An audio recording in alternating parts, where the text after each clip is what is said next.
Behind the golden gates of Ashworth Manor, where centuries of privilege have built walls higher than any prison, 15-year-old Lady Isabella Ashworth stumbles upon a conversation that will shatter everything she believed about her family. What she discovers about her stepmother's eldest son will not only rock the foundations of British high society, but force a young girl to choose between family loyalty and doing what's right. Some secrets are buried so deep that when they surface, they don't just destroy reputations, they destroy lives. The autumn rain drummed against the Gothic windows of Ashworth Manor as Lady Isabella Ashworth made her way through the shadowed corridors of her ancestral home. At 15, she had spent her entire life within these walls. Yet tonight the familiar hallways felt different, charged with an electricity she couldn't quite understand. The servants whispered in hushed tones, their usual cheerful demeanor replaced by something that looked suspiciously like fear. Isabella's father, Lord Edmund Ashworth, the Duke of Ravensshire, had married Victoria Pemberton 3 years ago, bringing her 2 sons into their ancient family fold. While Isabella had initially welcomed the idea of having brothers, she found Marcus Pemberton, the elder at 22, to be cold and calculating in ways that made her uncomfortable. Tonight, however, her discomfort would transform into something far more serious. As she descended the grand staircase, Isabella noticed the unusual gathering in the blue drawing room. Through the slightly ajar door, she could see her stepmother Victoria pacing frantically, her usually perfect blonde hair disheveled. Marcus stood by the marble fireplace, his face a mask of barely controlled rage, while her father sat heavily in his leather armchair, looking as though he had aged a decade in a single evening. "We cannot let this information reach the authorities," Victoria's voice carried through the crack in the door, sharp with desperation. "Everything we've worked for, everything this family represents, will be destroyed." Isabella pressed herself against the wall, her heart pounding. She knew she shouldn't be listening, but something in her stepmother's tone made her feet feel rooted to the spot. Marcus's voice cut through the air like ice. "Mother, you're overreacting. The girl won't remember anything. The medication I gave her will ensure that. Besides, who would believe a scholarship student from the village over in Ashworth?" The words hit Isabella like a physical blow. Scholarship student. She knew immediately who he meant. Emma Richardson, a bright 17-year-old who had been attending the prestigious Ravensshire Academy on a full scholarship. Emma had been acting strangely for weeks, appearing confused and withdrawn. Other students had whispered about her bizarre behavior, but Isabella had defended her, believing Emma was simply struggling with the pressure of keeping up with her wealthy classmates. "Marcus, what exactly happened at the charity gala last month?" Lord Ashworth's voice was barely above a whisper, but Isabella could hear the steel beneath it. There was a long pause before Marcus answered. "She was asking too many questions about the Pemberton Foundation's finances. I simply redirected her attention. A few drinks, some medication to help her relax. She became more cooperative after that." Isabella's blood ran cold. The Pemberton Foundation was Victoria's charity organization, supposedly dedicated to helping underprivileged children access quality education. The foundation had been her stepmother's pride and joy, the vehicle through which she had gained acceptance into British high society. But now, Marcus was describing something that sounded horrific. "You drugged her?" Lord Ashworth's voice cracked with disbelief. "I managed the situation," Marcus replied coolly. "Emma had discovered some irregularities in our financial records. She was threatening to expose the fact that less than 10% of donations actually go to scholarships. The rest has been redirected to more pressing family needs." Victoria stopped pacing and turned to face the room. "Marcus, you promised me you had only given her something to make her forget the financial documents. You never mentioned. What I did or didn't do is irrelevant now," Marcus interrupted. "The important thing is that the problem has been handled. Emma Richardson will not be causing us any more difficulties." Isabella felt sick. She remembered Emma from the charity gala, a vibrant, intelligent girl who had been passionate about educational reform.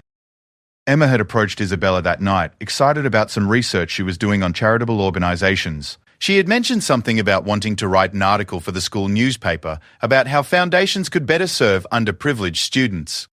The next Monday, Emma had returned to school as a different person. She seemed confused, had trouble remembering conversations, and appeared frightened of her own shadow. When Isabella had asked if she was all right, Emma had looked at her with vacant eyes and claimed not to remember what they had discussed at the gala. "The family physician has agreed to diagnose her with stress-induced amnesia," Marcus continued. "Dr. Whitmore owes us considerable favors, considering how we've helped him maintain his position despite his recreational pharmaceutical habits." Emma's parents trust his judgment implicitly. Lord Ashworth stood abruptly, his chair scraping against the hardwood floor. This is unconscionable. We're talking about a child's life, her future, her well-being. We're talking about survival, Victoria snapped. Do you think the newspapers will care about our intentions when they discover that the Pemberton Foundation has been operating essentially as our personal bank account?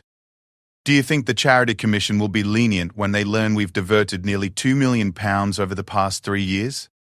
Isabella's knees nearly buckled. £2 million. The scope of what her family had done was staggering. But worse than the financial fraud was what Marcus had done to Emma, a girl whose only crime had been asking the right questions. And if she remembers? Lord Ashworth asked quietly. Marcus's laugh was devoid of warmth. She won't. The combination of rohypnol and selective memory suppressants I used is quite effective. Even if fragments return, they'll seem like dreams or hallucinations. Dr. Whitmore will simply adjust her anxiety medication accordingly. Isabella had heard enough. She backed away from the door as quietly as possible, her mind reeling. Marcus hadn't just drugged Emma to make her forget financial documents. He had chemically assaulted her, stolen her memories, and was continuing to medicate her to maintain his crime. As she reached her room, Isabella's hands shook as she locked the door behind her. She thought about Emma's parents, hard-working people who cleaned offices at night to support their daughter's education. They trusted the medical establishment, trusted the Ashworth family name, trusted that their daughter was in good hands at the academy. Isabella pulled out her phone and stared at the screen. She could call the police, but Marcus was right about one thing. Who would believe her word against his? The Ashworths had been pillars of the community for generations. Marcus was charming, well-educated, and came from a respectable family. Even her own father seemed reluctant to take decisive action. But she had to do something. Emma deserved justice, and other girls deserved protection. Isabella realized that her privileged position, which had always felt like a burden, might finally serve a purpose. She had access to places and information that others didn't. She could gather evidence. Over the next several days, Isabella began her investigation. She used her access to the Manor's office spaces to photograph financial documents related to the Pemberton Foundation. She discovered that Marcus had been using his position as the Foundation's financial coordinator to siphon money into various Pemberton family accounts, funding everything from his expensive car collection to Victoria's designer wardrobe. More disturbing were the medical records she found in Marcus's private study. Emma Richardson wasn't his first victim. Over the past 2 years, at least 4 other scholarship students had experienced similar stress-induced amnesia after asking questions about the Foundation's operations. All had been treated by Dr. Whitmore. All had become compliant and withdrawn after their treatment. Isabella also discovered that Marcus had been filming his encounters with these girls. Hidden cameras in various locations had captured not just his crimes, but his obvious enjoyment of them. The recordings were stored on encrypted drives in his personal safe, which Isabella had learned to open years ago when she had been curious about her stepbrother's secretive behavior. As she gathered evidence, Isabella noticed that she was being watched. Marcus had always been observant, but now his attention felt predatory. He began making comments about her maturity and suggesting they spend more time together. Victoria encouraged these interactions, seemingly oblivious to their uncomfortable undertones. One evening, as Isabella worked late in the library, Marcus appeared in the doorway. "You've been very busy lately, little sister," he said, his voice carrying an undertone that made her skin crawl. "I hope you're not overexerting yourself with schoolwork." "Just catching up on some reading," Isabella replied carefully, closing the book she had been pretending to study. Marcus moved closer, and Isabella could smell the whiskey on his breath. "You know, I've always admired how intelligent you are, much more perceptive than most girls your age. Sometimes I wonder what goes on in that clever mind of yours." "Nothing particularly interesting," Isabella said, standing and moving toward the door. Marcus blocked her path. "I think you're being modest. In fact, I suspect you notice things that others might miss. Details that could be problematic if misunderstood." The threat in his words was unmistakable. Isabella met his gaze steadily, drawing on generations of aristocratic training to hide her fear. "I'm not sure what you mean." "Whew, I think you do," Marcus said softly. "And I think you're smart enough to understand that some knowledge can be dangerous, particularly for young girls who might be seen as unreliable witnesses." The implication hung in the air between them. Isabella realized that Marcus knew she had been gathering evidence. and he was warning her that she could easily become his next victim. The same drugs that had stolen Emma's memories could steal hers. The same medical establishment that had covered for him before would do so again. But instead of frightening her into silence, Marcus's threat crystallized Isabella's resolve.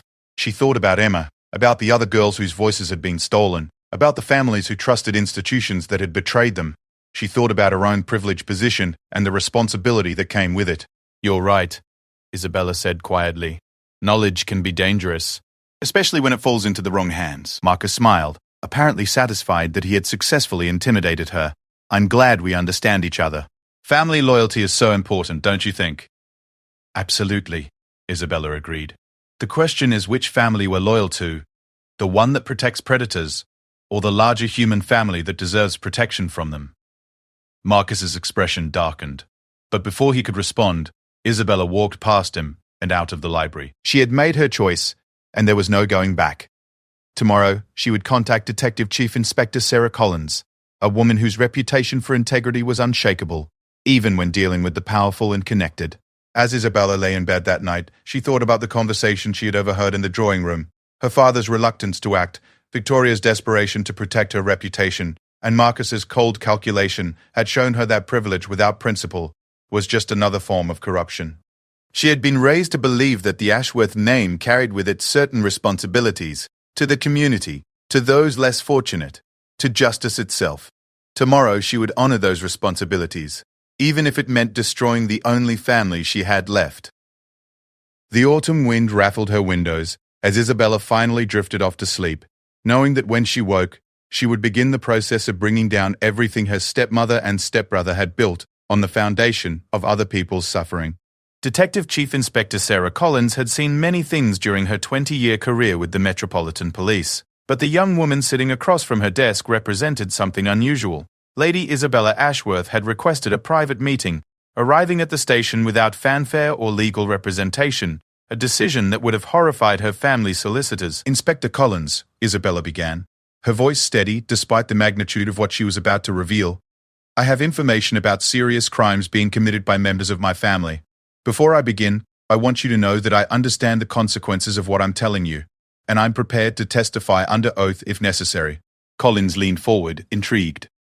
In her experience, members of the aristocracy usually approached law enforcement through intermediaries, lawyers, and carefully crafted statements. Isabella's direct approach suggested either naivety or genuine moral courage. "What sort of crimes are we discussing, Lady Ashworth?" "Financial fraud, criminal assault, and what I believe constitutes systematic abuse of vulnerable young women," Isabella replied without hesitation. "My stepbrother, Marcus Pemberton, has been using the Pemberton Foundation as a personal bank account while simultaneously drugging and assaulting scholarship students who discover his activities." Collins had investigated enough high-profile cases to maintain a poker face, but internally she was stunned. The Pemberton Foundation was well regarded in charitable circles, and the Ashworth family's reputation was impeccable. If Isabella's allegations were true, the scandal would reverberate through British high society for years. "These are extremely serious accusations," Collins said carefully. "Do you have evidence to support these claims?" Isabella placed a leather portfolio on the desk. Financial records showing the diversion of charitable funds, medical documents indicating suspicious patterns of treatment for scholarship students, and video evidence of Marcus's crimes. Over the next 3 hours, Collins reviewed Isabella's evidence with growing horror and admiration. The financial documentation was meticulous, showing how Marcus had created a labyrinthine system of shell companies and false invoices to redirect charitable donations. More than £2.3 million had been stolen over a 3-year period. The medical records were even more disturbing. Dr. Harold Wetmore had been prescribing powerful psychoactive medications to young women who showed no clinical need for such treatment. Each prescription coincided with periods when these students had been asking questions about the foundation or showing interest in investigative journalism. But the video evidence was what transformed Collins' investigation from a financial fraud case into something far more serious. Marcus had been recording his assaults, apparently for his own gratification. The footage showed him drugging drinks at charity events, then taking advantage of incapacitated young women. In several videos, he could be heard explaining to unconscious victims how the drugs would affect their memories, demonstrating a clinical understanding of how to commit crimes while avoiding detection. "Lady Ashworth," Collins said finally, This evidence suggests that your stepbrother is a serial predator who has been operating with impunity for years. The question I have to ask is, why are you bringing this to me now? What changed? Isabella was quiet for a moment before answering. I realized that my privilege has always been a choice. I could use it to protect myself and maintain my comfortable life, or I could use it to protect people who don't have the same advantages I do. Emma Richardson and the other girls deserve justice, even if it costs me everything. Collins had worked with many informants over the years, but she had rarely encountered someone willing to sacrifice so much for strangers. You understand that this investigation will likely destroy your family's reputation and social standing? The reputation was built on lies anyway, Isabella replied. Better to lose a false reputation than to keep it by enabling more victims. Collins immediately began building her case. She started with financial fraud charges, which would be easier to prove and would provide grounds for search warrants. Working with the Charity Commission and the Serious Fraud Office, she built an airtight case showing how Marcus had systematically stolen charitable donations. Simultaneously, she began investigating the assault allegations. This proved more challenging, as Marcus had been careful to select victims who would have difficulty being believed. Most were from working-class families, attending expensive schools on scholarships, already feeling out of place among their wealthy classmates. The drugs Marcus used were sophisticated, designed to create memory gaps and confusion rather than complete amnesia. Collins' breakthrough came when she located Sarah Mitchell, a former scholarship student who had transferred schools 2 years earlier after experiencing stress-related memory issues. Unlike the other victims, Sarah had kept a detailed diary, and her entries from the period around the charity gala were illuminating. I remember feeling excited about my research, Sarah told Collins during their interview. I had discovered some inconsistencies in several charity organizations, and I thought I was going to write an important expose for the school newspaper. Then there's this complete gap. One day I'm passionate about investigating charitable fraud. The next day I can barely remember why I cared about journalism at all. Sarah's medical records showed the same pattern Collins had seen with the other victims. A sudden prescription for powerful anti-anxiety medications from Dr. Cool Whitmore, despite no previous history of mental health issues. Her parents had been told she was suffering from academic stress and that medication would help her adjust to the demanding environment at Ravenshire Academy. As Collins dug deeper, she discovered that Marcus's criminal behavior extended beyond the scholarship students. Using his family connections and apparent respectability, he had gained access to various charitable events and social gatherings where he identified and targeted vulnerable young women. His victims included teenage volunteers at homeless shelters, young staff members at charitable organizations, and students from various academic institutions. The investigation revealed a sophisticated predator who understood how to exploit power dynamics and social expectations. Marcus knew that his victims would be reluctant to report crimes committed by someone of his social standing. He also understood how to use legitimate medical channels to cover his tracks, working with Dr. Whitmore to ensure that any reports of memory loss or behavioral changes would be attributed to stress or mental health issues. Whitmore, it turned out, had his own vulnerabilities that Marcus exploited. The physician had developed an addiction to prescription medications and had been stealing drugs from his practice. Marcus had discovered this theft and used it to blackmail Whitmore into cooperation. Rather than reporting the doctor's addiction and helping him get treatment, Marcus had enabled it while demanding criminal cooperation in return. Meanwhile, Isabella's life at Ashworth Manor had become increasingly difficult. Marcus had realized that the evidence against him could only have come from someone with intimate access to family documents and spaces. While he couldn't prove Isabella's involvement, he began systematically making her life uncomfortable. "You seem distracted lately," he commented one evening at dinner, his tone seemingly casual but his eyes cold. "I hope you're not letting school stress affect your judgment." Victoria, who remained largely oblivious to the investigation, encouraged Marcus's attention toward Isabella. "Perhaps Marcus could help you with your studies," she suggested. "He's always been so good with research." Lord Ashworth watched these interactions with growing unease. While he didn't know about Isabella's cooperation with the police, he sensed that something significant was happening within his household. His daughter had become withdrawn and careful, while Marcus had developed an intensity that made him uncomfortable. The tension reached a breaking point when Marcus cornered Isabella in the conservatory one afternoon.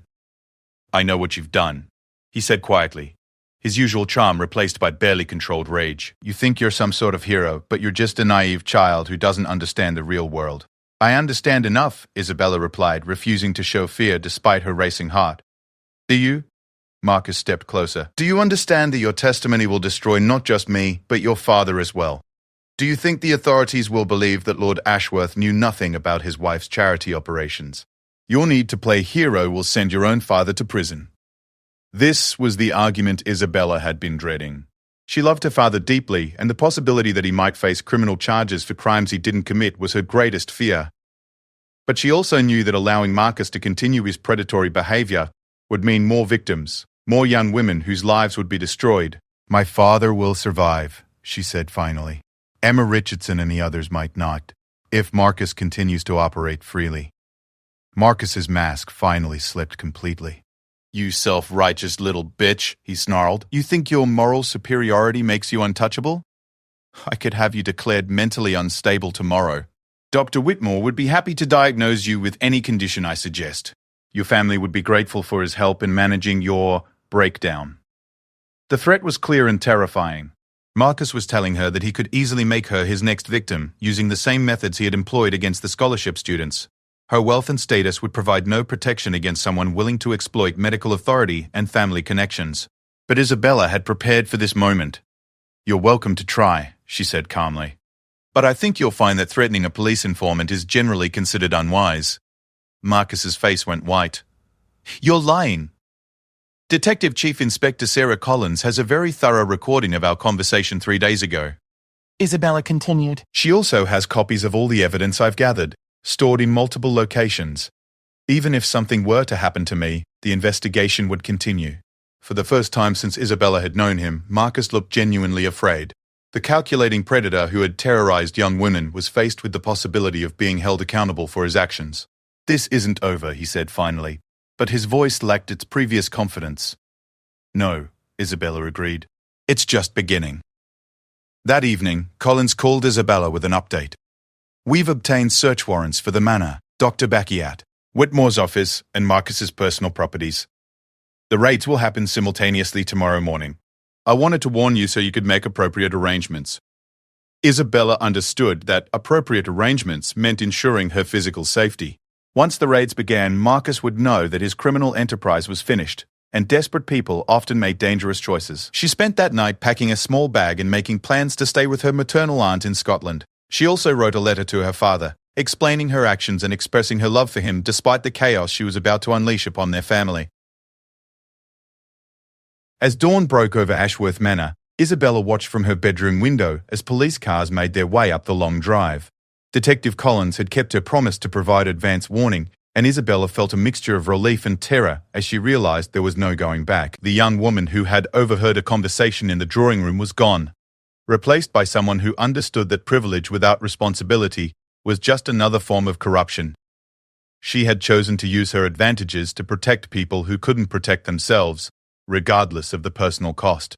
As the police began their search of the manor, Isabella picked up her bag and prepared to face whatever consequences awaited her. She thought about Emma Richardson, about Sarah Mitchell, about all the young women whose voices had been stolen by someone who believed his wealth and status made him untouchable. Today, Marcus would learn that some things were more powerful than privilege, like courage, justice, and the determination of a 15-year-old girl who refused to be silently complicit in evil. The dawn raids at Ashworth Manor made headlines across every major British newspaper. Aristocratic charity scandal rocks high society, screamed the Telegraph, while the Guardian's front page declared noble, family's dark secrets exposed. But behind the sensational coverage lay a complex web of human drama that would take months to fully unravel. Detective Chief Inspector Sarah Collins had coordinated the operation with military precision. As police officers executed search warrants at the manor, Dr. Agbrasser, Whitmore's medical practice, and Marcus's London flat, she personally led the team responsible for collecting the most sensitive evidence. The encrypted drives containing Marcus's videos were secured within hours, ensuring that the digital evidence couldn't be destroyed or compromised. Marcus himself was arrested as he attempted to flee the country.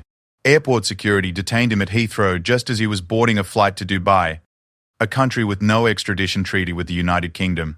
In his luggage, police found falsified identity documents, offshore banking information, and more than £50,000 in cash. Mr. Pemberton, Collins informed him during his initial interview, you're being charged with multiple counts of sexual assault, fraud, money laundering, and conspiracy to commit drug-related offenses. I strongly suggest you exercise your right to legal counsel. Marcus's response revealed the arrogance that had enabled his crimes for so long. Do you have any idea who you're dealing with? He demanded. My family has connections throughout the government and judiciary. This investigation will be buried within a week. Collins had encountered this attitude before among wealthy defendants, but Marcus's confidence proved particularly misplaced. The evidence against him was overwhelming, and public interest in the case made any attempt at cover-up impossible. Dr. Harold Whitmore proved to be a more cooperative defendant. Faced with evidence of his prescription fraud and role in facilitating Marcus's crimes, the physician agreed to provide testimony in exchange for a reduced sentence. His detailed confession revealed the full scope of Marcus's criminal enterprise. Marcus approached me 2 years ago, Whitmore explained to investigators. He had discovered my personal struggles with medication and threatened to report me to the General Medical Council unless I cooperated with his requests. At first, he only asked me to prescribe anti-anxiety medications to certain young women. He claimed they were suffering from stress-related disorders. The doctor's testimony revealed how Marcus had gradually expanded his demands.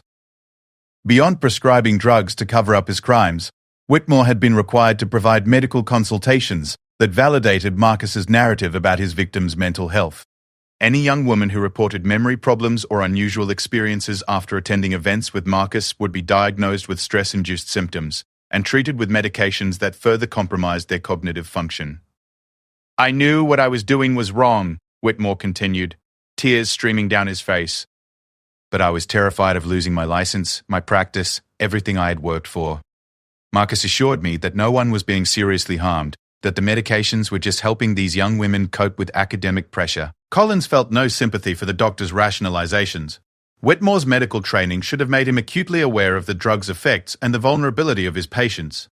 His cooperation was helpful for building the case against Marcus, but it couldn't excuse his role in enabling systematic abuse. Meanwhile, Isabella had taken refuge with her Aunt Margaret in the Scottish Highlands. Lady Margaret Sinclair was Lord Ashworth's sister, a formidable woman who had spent her career as a human rights barrister before retiring to breed Highland cattle. When Isabella arrived with her story, Margaret immediately understood both the courage her niece had shown and the danger she now faced. You've done something extraordinary, Margaret told Isabella as they walked across the moors behind her estate. But you need to understand that the next several months will test every bit of strength you possess. Isabella's testimony would be crucial to the prosecution's case, but her age and family connections made her situation complex. Defense attorneys would certainly attempt to portray her as a troubled teenager, seeking attention or harboring fantasies about her stepbrother. The media attention would be intense and often hostile, particularly from outlets sympathetic to the established social order. I've been thinking about Emma Richardson, Isabella confided to her aunt. Her parents trusted the system to protect their daughter, and instead, that system was used to hurt her. If I don't testify, it sends the message that wealthy people can commit crimes without consequences. Margaret nodded approvingly. Your father called yesterday. He's struggling with everything that's happened, but he's proud of your courage. He wanted you to know that whatever happens, he supports your decision to cooperate with the investigation. This news provided some comfort to Isabella, who had been worried about her father's reaction. Lord Ashworth's initial appearance before investigators had been uncomfortable but ultimately exonerating. While he had been naive about his wife's charitable activities, there was no evidence that he had known about the financial fraud or his stepson's crimes. Victoria Pemberton's situation was more complicated. As the founder and director of the Pemberton Foundation, she bore legal responsibility for the organization's financial management. However, investigators struggled to determine how much she had known about Marcus's specific activities versus his general financial manipulations. During her interrogation, Victoria maintained that she had trusted Marcus to handle the foundation's financial details, while she focused on fundraising and public relations. I'm not a financial person, she insisted repeatedly. Marcus assured me that he was maximizing the foundation's efficiency by reducing administrative overhead. Collins found Victoria's claims of ignorance difficult to believe. The scale of the financial fraud was too large to hide completely, and several witnesses reported Victoria making comments that suggested awareness of problems. More damning was the evidence that Victoria had personally benefited from the redirected funds, using charitable money to finance luxury purchases and maintain her lavish lifestyle. Mrs. Pemberton. Collins pressed during one particularly intense interview. You're asking us to believe that you noticed no connection between your foundation's declining charitable output and your family's increasing personal expenditures? Victoria's composure finally cracked.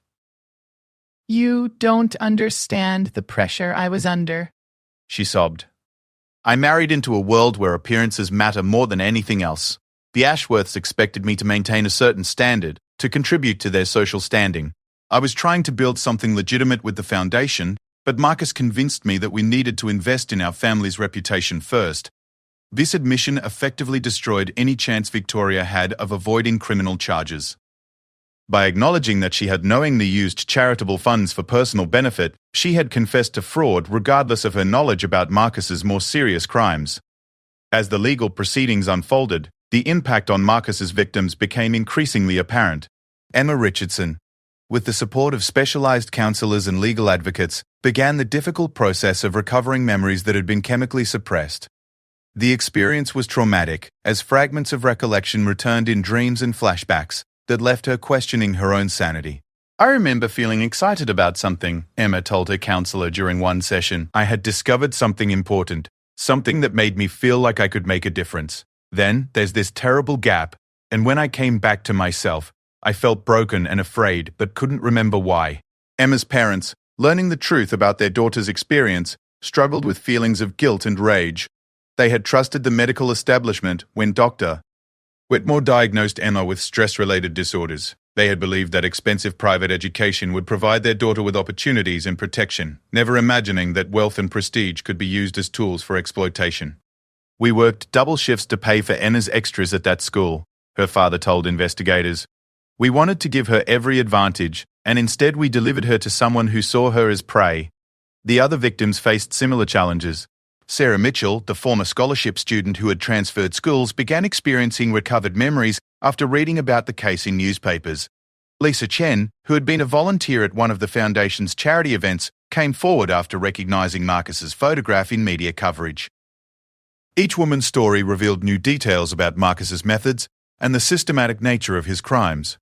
Collins worked closely with victim advocates to ensure that these young women received appropriate support throughout the legal process. The detective had seen too many cases where victims were further traumatized by insensitive questioning or media attention. She was determined that Marcus's prosecution would not create additional harm for people who had already suffered enough. The trial itself became a media sensation. Courtroom seats were filled with journalists, curiosity seekers, and supporters of the victims. Isabella's testimony, delivered with remarkable composure for someone her age, provided the crucial insider perspective that tied together financial fraud and personal crimes.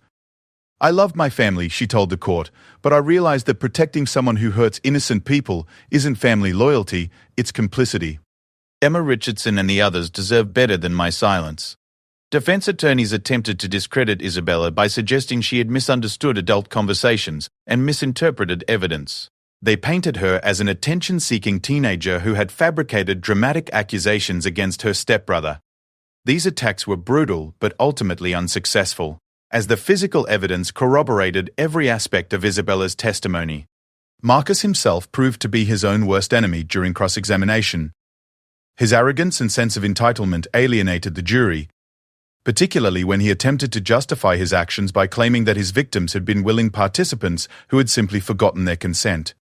These young women sought me out, he testified, apparently believing his own rationalizations. They were attracted to my family's status and wealth.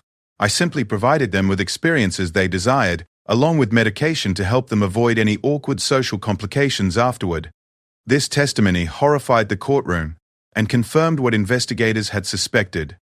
Marcus genuinely believed that his wealth and status gave him the right to drug and assault young women with impunity. The trial's outcome was never in doubt, but the sentences exceeded what many observers had expected. Marcus received 20 to 2 years in prison for multiple counts of sexual assault, fraud, and drug-related offenses. Dr. Whitmore was sentenced to 8 years for his role in facilitating the crimes and covering them up. Victoria received 6 years for fraud and money laundering, though her sentence was suspended pending cooperation with efforts to recover stolen funds. Beyond the criminal penalties, the civil consequences were equally significant. The Pemberton Foundation was dissolved, with remaining assets transferred to legitimate educational charities. Multiple victims filed civil suits against Marcus, Victoria, and the Foundation, seeking damages for their trauma and lost opportunities. The scandal also triggered broader investigations into charitable oversight and medical accountability. Parliament launched inquiries into how criminals had been able to exploit the charitable sector so extensively, while the General Medical Council implemented new procedures for monitoring prescription practices and investigating patient complaints. For Isabella, the trial's conclusion brought both relief and uncertainty. At 16, she had exposed serious crimes and helped ensure justice for vulnerable victims. But she had also destroyed the only family structure she had known. The Ashworth name, while cleared of direct criminal involvement, would forever be associated with the scandal. "What happens now?" she asked her Aunt Margaret as they walked through the Scottish Highlands after the sentencing. "Now you decide who you want to become," Margaret replied. "You've proven that you have extraordinary courage and integrity. The question is how you want to use those qualities going forward." Isabella had been thinking about this question throughout the trial. Her experience had shown her that privilege could be either a tool for exploitation or a weapon for justice, depending on the character of the person wielding it. She had also learned that speaking truth to power required not just courage, but sustained commitment to principles, even when those principles demanded personal sacrifice. "I want to study law," Isabella said finally. "I want to help people who don't have the advantages I've had, people who need someone to speak for them when powerful people try to silence them." Margaret smiled approvingly. "I think that's an excellent choice. And I suspect you'll be very good at it." Emma Richardson, with the support of trauma counselors and educational advocates, had returned to school and resumed her interest in investigative journalism. Her first published article, written for a national magazine, explored how predators exploit power dynamics and institutional trust to target vulnerable victims. The piece won several awards and established Emma as a powerful voice for survivors of sexual assault. "I lost months of my life to Marcus Pemberton's crimes," Emma wrote in her conclusion, "but I refuse to let him steal my future. Every survivor who speaks out makes it harder for the next predator to operate in silence. We owe it to ourselves and to future victims to ensure that wealth and status can no longer provide immunity from consequences." The broader impact of the Ashworth Manor scandal extended far beyond the specific crimes involved. The case became a symbol of how institutional privilege could be dismantled when brave individuals chose principle over comfort. Isabella's decision to expose her own family demonstrated that accountability was possible even within the most protected circles of society. As the legal proceedings concluded and media attention gradually shifted to other stories, the real work of healing and reform began. Victims worked with counselors to rebuild their lives and confidence. Educational institutions implemented new safeguards for vulnerable students. Charitable organizations adopted more stringent financial oversight procedures. Most importantly, the case sent a clear message that no one, regardless of their wealth, status, or connections, was above the law when courageous people were willing to demand justice. Isabella Ashworth had entered the story as a privileged teenager living in an isolated manor. She emerged as a young woman who understood that true nobility came not from inherited titles, but from the willingness to use whatever advantages one possessed in service of justice and protection for the vulnerable. Her choice to speak out had cost her the comfort of ignorance and the security of family loyalty. In return, she had gained something far more valuable: the knowledge that when faced with a choice between complicity and courage, she had chosen to stand with the victims rather than the victimizers. The scandal that rocked Ashworth Manor was ultimately not just a story about crime and punishment, but about the power of individual moral courage to challenge systems of privilege and abuse. In a world where wealth and status too often provide immunity from consequences, Isabella's decision to choose justice over comfort offered hope that accountability was still possible when brave people were willing to demand it. The end.